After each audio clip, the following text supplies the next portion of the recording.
El análisis político, la entrevista de la semana, la información contada de manera diferente en Hora de Cambio.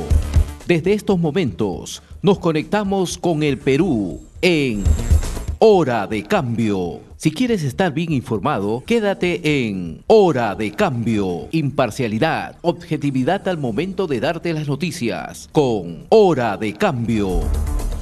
Bienvenidos.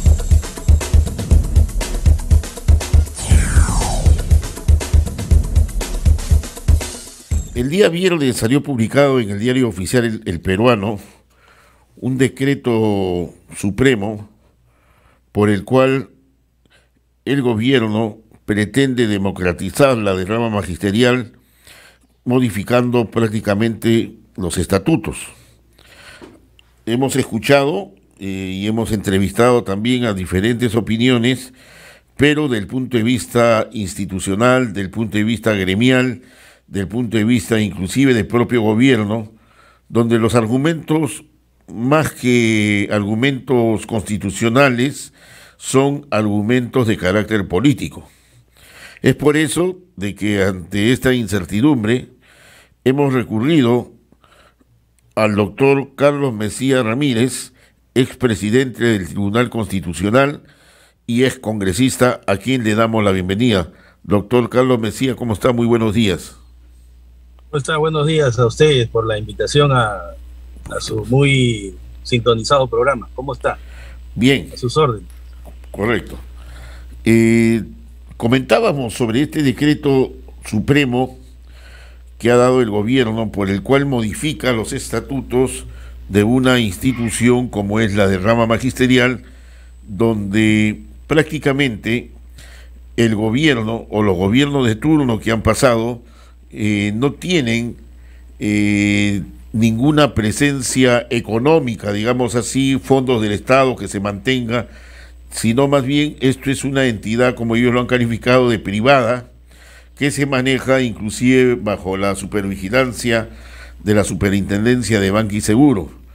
¿Qué nos puede aportar, qué nos puede decir acerca de este decreto supremo que interviene el estatuto de la derrama magisterial?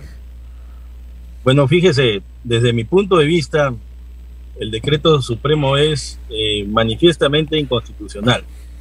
El artículo 2 de la Constitución establece que toda persona, y entre ellas los maestros, tienen el derecho constitucional de asociación, que es un derecho humano incluso reconocido por los tratados internacionales de protección de los derechos humanos.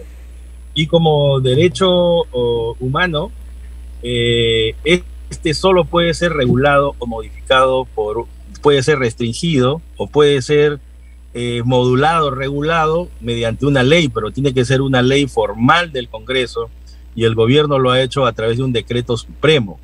Y por otra parte, como ya se sabe, la derrama es efectivamente, como usted lo ha dicho, una persona jurídica de derecho privado que está supervisada por la Superintendencia de Banca y Seguros. Entonces, imagínese usted, o cualquier ciudadano, para que nos puedan entender, que tiene una empresa, una tienda, una oficina, un negocio, y que de la noche a la mañana, por un decreto supremo, el gobierno decide ingresar o el gobierno decide entrar a convertirse en socio de usted o en convertirse en administrador de su empresa sin que usted le haya dado autorización de ningún tipo. Eso es básicamente lo que está sucediendo, solo que como se trata de los profesores del Magisterio Nacional, el gobierno cree que puede hacer lo que le da la gana y no es así. Ahora, definitivamente hemos visto a lo largo de los últimos congresos, de los últimos 10 años o 12 años, una serie de proyectos de ley en el Congreso, en la Comisión de Economía, en la Comisión de Justicia, en la Comisión inclusive de Educación, que han pretendido, como se dice, intervenir la derrama magisterial. Inclusive actualmente hay como 12 proyectos de ley. Sin embargo, los congresistas han sido cautos siempre en el debate. Y bueno, no han procedido, pero un decreto supremo ¿qué facultad puede tener para intervenir, digamos así, una institución privada? Ninguna. Los decretos supremos no tienen rango de ley.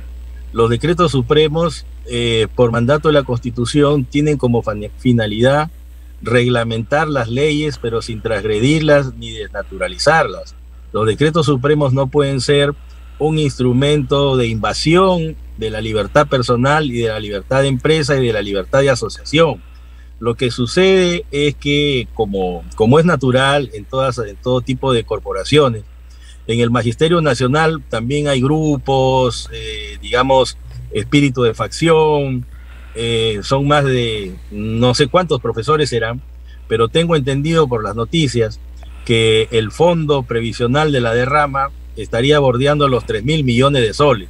Yo creo que esa es la manzana de la discordia, porque para nadie es un secreto que el presidente de la República pertenece a un grupo, el FENATEP, que está en abierta oposición con el otro sector del magisterio que maneja la derrama magisterial, que es el Sindicato Único de Trabajadores de la Educación Peruana, el SUTET.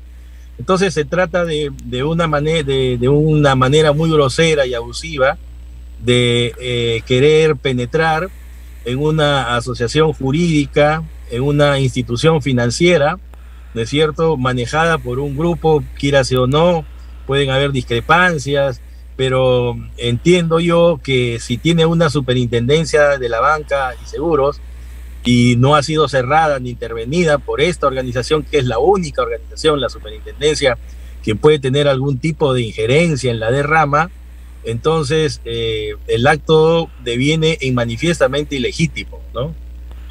Ahora, yo he escuchado algunos argumentos de algunos congresistas de la bancada de los maestros que señalan pues que el gobierno o el Congreso a través de una ley le quitó los fondos de los afiliados a las AFP y no pasó nada, ¿no? O sea que nadie reclamó nada, etcétera. Y no sé si el mensaje es bajo esa lógica, que como también tenemos nuestras CTS en los bancos, tenemos nuestros ahorros en los bancos, también puede en bienestar, entre comillas, de la opinión pública interferir o meterse a los bancos. Bueno, eso no es tan cierto. Lo que pasa a los sí, lo bancos, escucho bien. No, a los bancos no, eso no es tan cierto, digo, a los bancos no, porque digamos uno tiene guardada su plata ahí y ese fondo es intangible, nadie lo puede tocar. Ahora, en cuanto a las AFP, recuerde que todas las leyes que han sido dadas para que la gente pueda tocar de su fondo ha sido por razón de la pandemia, pero nunca ha sido por decreto supremo. Y obviamente que esto podría suceder, pero siempre, como le he dicho, por una ley formal del Congreso, que es el único que puede regular, restringir, modular, etcétera, los derechos fundamentales, y en este caso el derecho de asociación de las personas naturales que por voluntad libre y soberana de cada uno de ellos han decidido formar una asociación que administre su fondo previsional a fin de que cuando se jubilen puedan tener una pensión digna. Entonces, no es posible que una asociación pueda ser intervenida mediante decreto supremo. Esto solo puede suceder por ley o por una disposición de un juez del Poder Judicial, pero por el Poder Ejecutivo no, imposible. El decreto supremo es manifiestamente... ¿Y qué debe haber pasado para sacar este decreto supremo y ir a modificar los estatutos de la derrama? ¿Qué cree usted que puede haber pasado? ¿Mal asesorado o simplemente lo han visto desde el punto de vista político? Hay una pugna ahí pues entre el grupo al cual pertenece el presidente de la República, que es unos profesores que pertenecen al FENATEP, y con este otro sector del SUTET, que es el que maneja la derrama desde hace muchos años. Y claro, se trata de un botín bastante jugoso, ¿no? Son 3.000 millones de soles que le da al SUTET un enorme poder, una capacidad, como por ejemplo para financiar préstamos, administrar los fondos, colocarlos aquí y allá. Es un enorme poder y creo yo que el grupo del FENATEP se quiere hacer con la administración de esos fondos. Claro, y la diferencia es bien marcada porque para la negociación del pliego de reclamos, el SUTE ha acreditado más de 300.000 maestros y la FENATEP solamente ha acreditado 3.000. O sea, el 1% prácticamente de lo que es el magisterio organizado acá en el país, ¿no? Y han tenido que reconocer, el Ministerio de Educación ha tenido que reconocer pues que la negociación colectiva va con el SUTE y no con la FENATEP, que debe ser, digamos, en cierta medida, algo que le esté preocupando al presidente Pedro Castillo, porque la FENATEP es creación de él, ¿no? Exacto, sí, y recuerde que el FENATEP fue reconocido al día siguiente de que el presidente de la República asumió el mando. Fue reconocido por el ministro de Trabajo de ese entonces, no recuerdo quién era, pero Maraví. la noticia de que Maraví, exacto, Maraví lo reconoció al día siguiente, o sea, fue expeditivo y absolutamente vertiginosa en el tiempo el reconocimiento del FENATEP. Entonces, acá de lo que se trata, ¿no es cierto?, es de una injerencia del Poder Ejecutivo que, haciendo uso de todo su poder de gobierno, pretende ingresar en una asociación manejada por otro grupo. Esto no se debe permitir porque es un paso adelante hacia, digamos, un régimen autoritario que pueda más adelante querer intervenir empresas, negocios, financieras, en fin, ¿no es cierto? Y yo creo que no se debe permitir una intervención de este tipo por la vía de un decreto supremo, ¿no? Eso es lo grave, que sin la participación del Parlamento y sin la autorización de la Superintendencia de Banca y Seguros.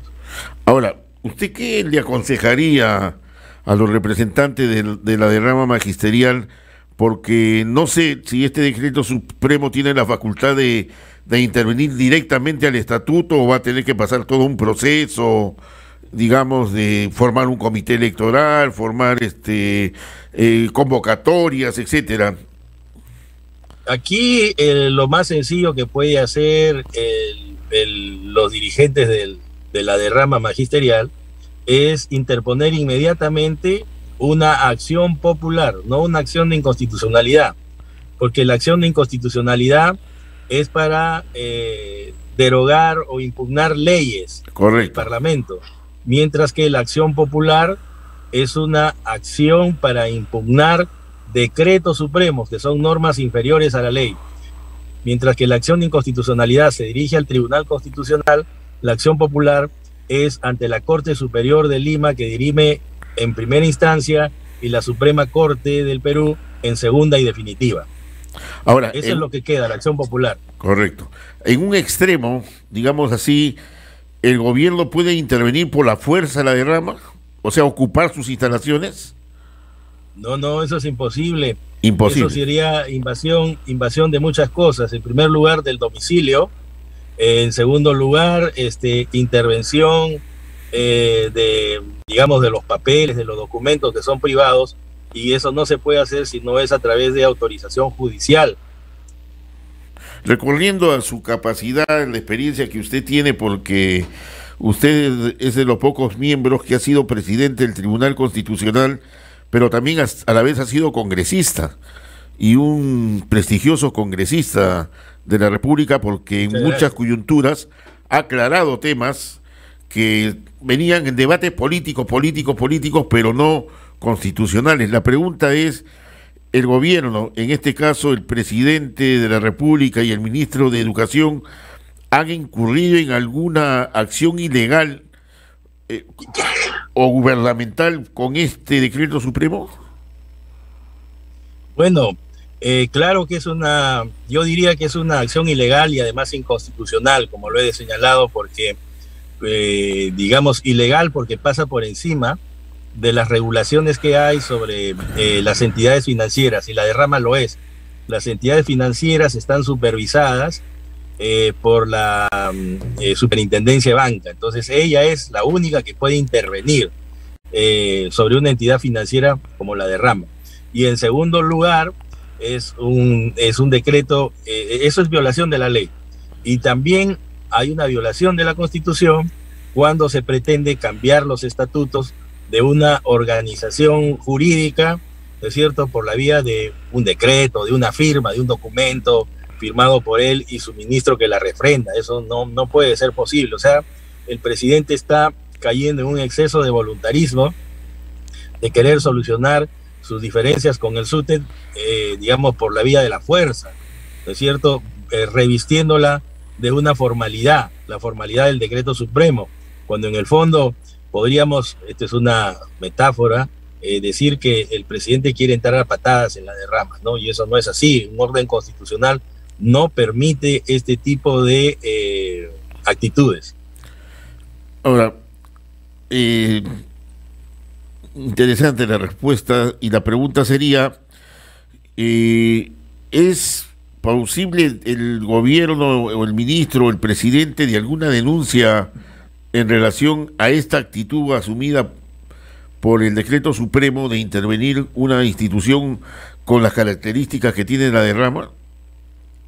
Mire, yo lo que creo es que aquí lo que en una primera fase estamos ante podríamos llamar que es un error de juicio nada más, y en esa medida el remedio jurídico tendría que ser, como le dije, la acción popular, que no es un juicio al que emite la norma, sino que es un juicio a la propia norma.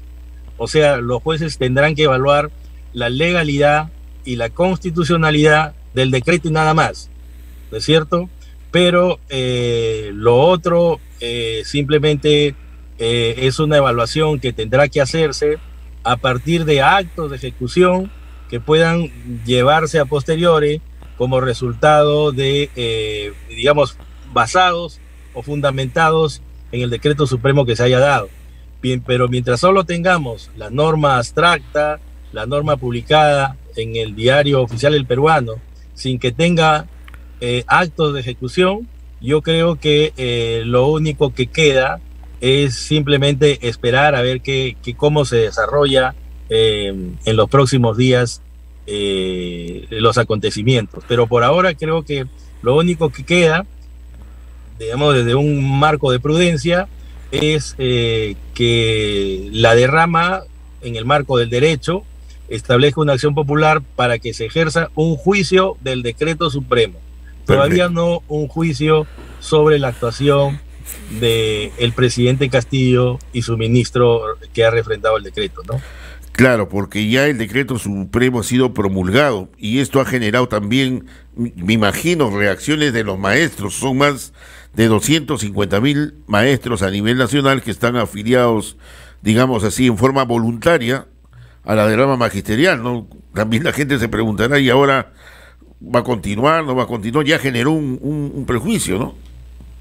Así es. Justamente es un problema de libertad.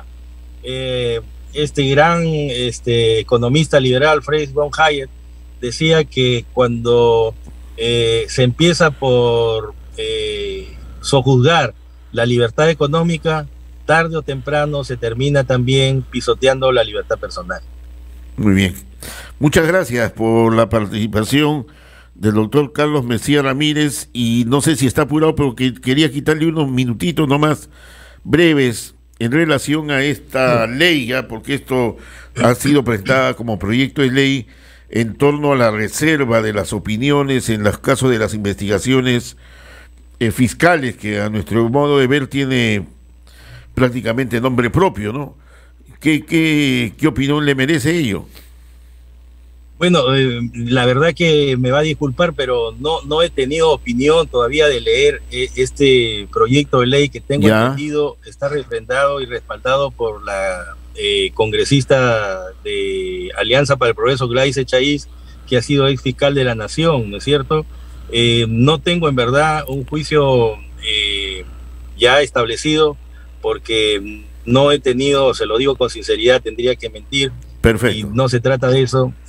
No he leído el proyecto de ley, y bueno, además que no soy penalista, pero tengo entendido que el proyecto lo que pretende es regular de una mejor manera el ejercicio de la colaboración eficaz, si no me equivoco, ¿no?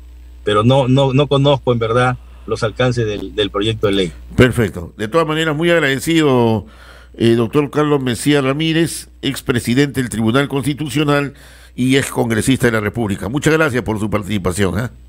Gracias a ustedes. Hemos presentado Hora de Cambio. Nos volveremos a encontrar el próximo sábado, a esta misma hora y por la misma frecuencia. Nuestro equipo de producción ya está trabajando recopilando información para un nuevo encuentro en Hora de Cambio.